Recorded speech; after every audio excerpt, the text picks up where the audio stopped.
वैसे तो बहुत सारे किरदार प्ले किए हैं मैंने, लेकिन मैं आज बहुत गौरवान्वित महसूस कर रही हूँ अपने आप को इस किरदार को प्ले करते हुए। कैरेक्टर्स को प्ले करना एक चीज होता है और रियल लाइफ हीरोज को पोर्ट्रे करना एक अलग ही गेम होता है, और उस गेम के मास्टर है रोहित जी। मुझे बहुत खुशी है कि ये एक ओड है इंडियन पुलिस फोर्स को, और इसका एक छोटा सा हिस्सा मैं भी हूं। आप सभी को, इंडियन पुलिस फोर्स को, दिल्ली पुलिस फोर्स को मेरा साष्टांग दंडवत प्रणाम। It's been an absolute honor to wear the uniform.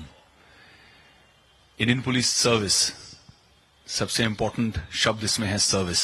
ये वाकई में एक सेवा है देश के लिए ग्रास रूट लेवल पर। मुझे कमिश्नर साहब संजय जी याद दिला रहे थे कि 20 साल पहले जब सुनामी दक्षिण भारत में हुई तो मैं वहां पे ग्राउंड जीरो पर काम कर रहा था, वॉलंटियर्स के साथ में नव निर्माण करने की कोशिश कर रहा था, रिहैबिलिटेशन का काम कर रहा था वहां पर। और संजय जी वहां तब ग्राउंड पर in the middle of all that mayhem and madness आप लोग वहां थे, इसलिए हम अपना काम कर पाए। Without our heroes in uniform कोई भी सिस्टम चलाना, देश चलाना, संयम बरतना इम्पॉसिबल है। आई थिंक अब जब मैं एक मुकाम पे, एक एज पे पहुंचा हूं, जब मेरे को अवेयरनेस मिली है, I think the police service is one of the toughest jobs in the country, because आप हर लेवल पर कॉन्स्टेंटली एक सिटीजन से इंटरैक्ट कर रहे हैं।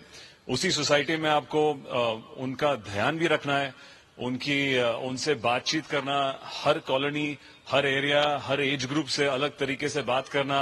आई think they are brilliant.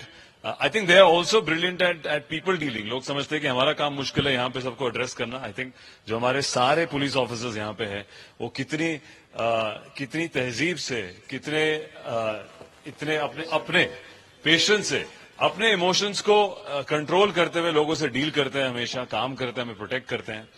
And as an actor I feel extremely honoured कि मुझे एक ऐसे वर्दी बड़े पर्दे में पहनने का मौका मिला। जैसा कि सर कहते हैं कि हम तो रील के हीरोज हैं, आप हमारे असली हीरोज हैं। तो मैं बहुत ही एक्साइटेड हूँ ये शो लेकर, और आज मैं अपने ही होम टाउन में इस अमेजिंग लोकेशन में आपके साथ हूँ। मैंने मुंबई पुलिस के साथ बहुत ज्यादा काम किया है, फिल्म्स रिलेटेड और वैसे भी। सो मैं जानता हूं कि परिवार पे क्या गुजरती है। तो सिर्फ एक ऑफिसर ही ड्यूटी पर नहीं रहता है, जब तक वो रिटायर नहीं होता उसकी फैमिली भी ड्यूटी पर रहती है, और वो बलिदान कितना देती हैं वो कभी हाईलाइट नहीं होता, और ये बात मैं अच्छी तरह से जानता हूं। सो आई थिंक आप सभी को salute, all the wives of officers sitting here and family. You guys, you all are the real heroes actually. You know, आप लोग एक हेडक्वार्टर्स तो होता है, आप दूसरा हेडक्वार्टर्स घर पर होता है। एंड जिस तरह से आप ऑफिसर्स को हमारे संभालते हैं, प्रोत्साहित करते हैं, you know, and it's not easy. मैं जानता हूं कि कई बार ऐसा भी होता है कि 48 घंटे काम पर रहना पड़ता है, ड्यूटी पर, कई बार उससे ज्यादा। अब हम यहाँ खड़े हैं और करीबन 35,000 से ज्यादा ऑफिसर्स ने अपना बलिदान दिया है। तो सिर्फ 35,000 ऑफिसर्स ही नहीं, उनकी फैमिली ने भी बलिदान दिया है, और ये कई बार हमारे यंगस्टर्स भूल जाते हैं इस बलिदान को। और इस तरह की जो मॉन्यूमेंट हमारा है, इसे हाईलाइट करना बहुत जरूरी है, ताकि वो बलिदान हमारी आने वाली जनरेशन को याद रहे और उसकी वैल्यू करे, हमारे हीरोज की वैल्यू करे।